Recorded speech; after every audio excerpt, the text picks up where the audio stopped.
Good. I just want to start with, though, this weekend, encourage all the juniors out there to head into McDonald's and grab a pair of the socks I'm wearing right now. As you can see, there's a few French fries and burgers on them. All the proceeds will be going to the Ronald McDonald Charity House. So I'm encouraging everyone to get out and grab a pair, and you can wear them this weekend in your local game. So other than that, week's been very good, mate.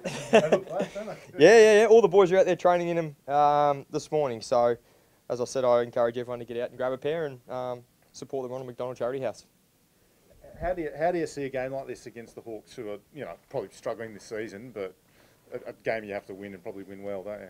Yeah, well, I mean, there's probably not much margin for error now if we really want to get inside that top four. So the Hawks have actually beaten the Sydney Swans of recent times. Obviously drew with Melbourne 2 weeks ago. And they beat the Giants as well, who seem to be going really well at the moment. So they're a really dangerous team for us, especially down in Launceston as well, a ground they play extremely well. We need to be at our best, and I'm hoping we can carry a little bit of the form that we had in that second half on the weekend through to this weekend.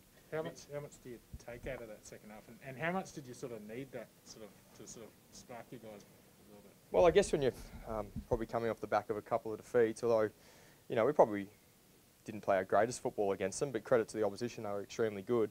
You don't doubt yourself, but you do wonder when it's going to come back. And the Suns in the first half on the weekend were, exceptional. Their execution inside forward 50 was amazing.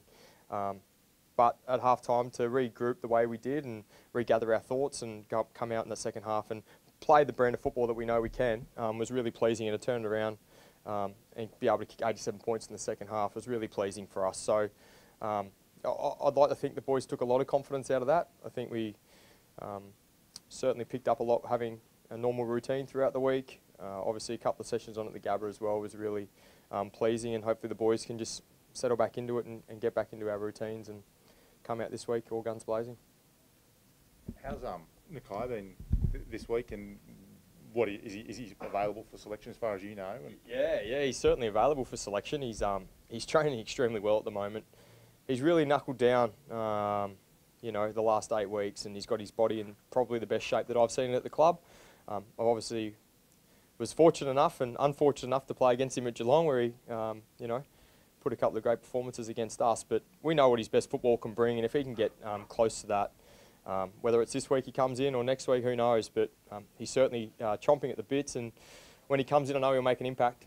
It must be hard for a bloke to come into a club and then not play for so long, and then, if he plays this week, great, but it must be a difficult sort of season so far for him. Yeah, definitely, and I think for him it's all about getting some continuity in his body.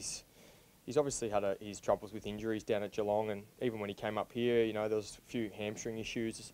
So the fact now that he's had a good 2 months of games and training, and he's pulled up really well, he hasn't gotten injured.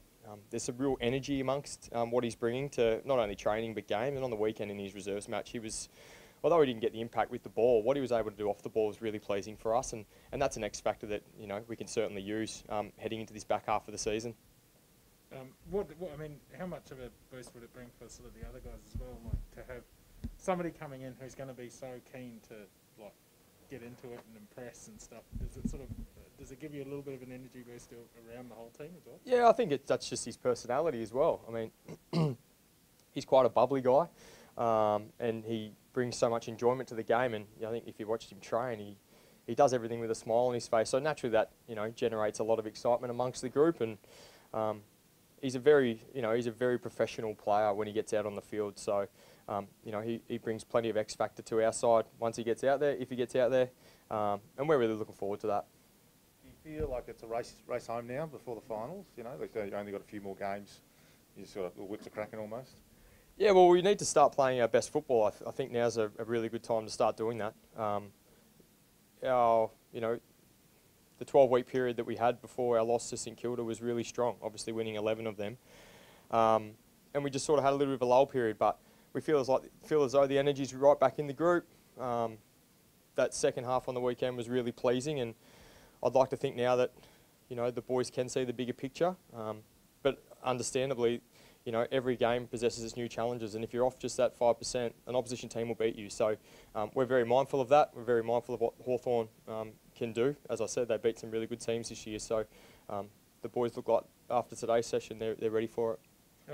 Sorry, the AFL has come out this morning and sort of put a ban on combat boxing and training and stuff like that after a Hawks player got concussed. Yeah.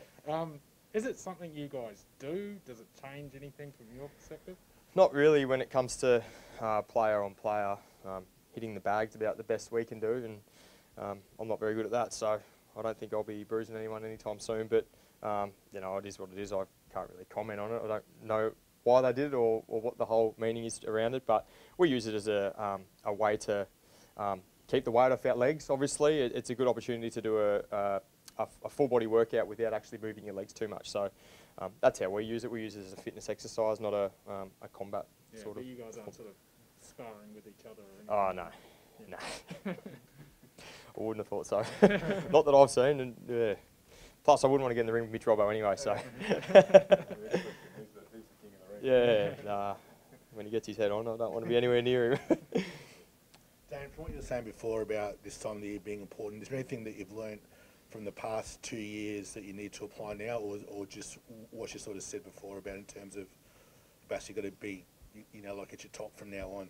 Yeah, I think obviously the past experiences of the last 2 years has been great for our group, and obviously a lot of those guys will be, you know, certainly better for the experience. I know I certainly will be, and you understand what it takes to play at the full intensity for 120 minutes, which is going to be required, obviously with the games going out a little bit longer than what they were last year. So in terms of our game style and execution, it doesn't really change. We just need to do it for longer.